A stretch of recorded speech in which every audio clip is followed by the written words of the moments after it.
Hello guys, welcome back to my channel. তো আজকে আমি আপনাদের তৈরি করে দেখাবো আলু টিক্কি বার্গার।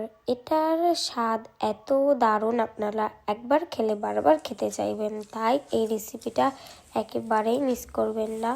ভিডিওটা সম্পূর্ণ দেখবেন এবং ভালো লাগলে লাইক, কমেন্ট, শেয়ার এবং সাবস্ক্রাইব করে দেবেন। তো ফার্স্টেই আমি কিছু আলু সেদ্ধ করে নিয়ে ভালোভাবে ম্যাশ করে নিচ্ছি।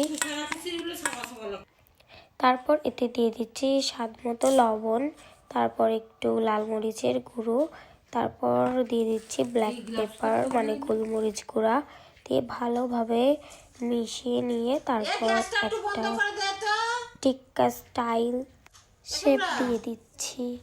তো আমার মতো আপনারাও এইভাবে করে নেবেন। এটা যেন বেশি পাতলাও না হয় আবার মোটাও না হয়, এভাবে আমি সবগুলো তৈরি করে নিলাম। তো এবার একটা বলে আমি একটা ডিম নিয়ে নিচ্ছি। তারপর ডিমের ভেতর দিয়ে দিতে হবে স্বাদ মতো লবণ এবং গোলমরিচ গুঁড়া দিয়ে ভালোভাবে মিক্সড করে নিতে হবে।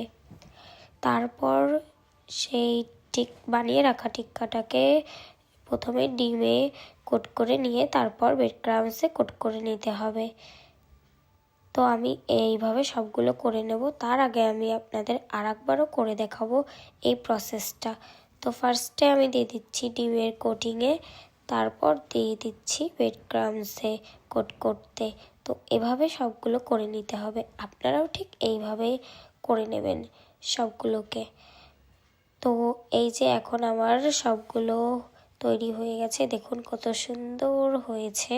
তো এবার এগুলোকে ভেজে নিতে হবে, ফ্রাই করে নিতে হবে। তো ফার্স্টে আমি কড়াইতে তেল গরম করে দিয়ে ভেজে নিচ্ছি, সবগুলোকে ফ্রাই করে নিচ্ছি সুন্দর মতো। এটাকে লাল লাল করে ফ্রাই করতে হবে হালকা আছে।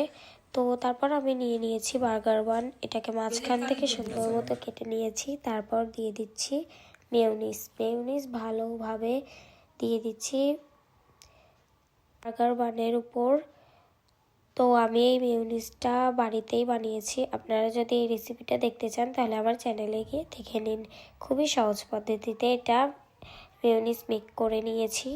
তো তারপর আমি যে আলু টিক্কিটাকে দিয়ে তারপর দিয়ে দিচ্ছি স্যালাড, যেমন শসা, টমেটো, অনিয়ন দিয়ে সস দিয়ে দিয়েছি উপরে। তাহলেই রেডি হয়ে গেল আমাদের একটা বার্গার। উপরে একটু স্মাইলিও এঁকে দিয়েছি যাতে দেখতে সুন্দর লাগে। আর এটা এখন আমার একটা তৈরি হয়ে গেছে। তো আমি আপনাদের আরও একটা তৈরি করে দেখাবো। দিয়ে দিচ্ছি মেয়োনিজ, যেরকমটা ফার্স্টে দেখালাম। তো ভালোভাবে মেয়োনিজ দেওয়া হয়ে গেলে এরপর আমাদের যেটা করতে হবে সেটা হচ্ছে দিয়ে দিতে হবে আলু টিক্কির সেই পেটিটা।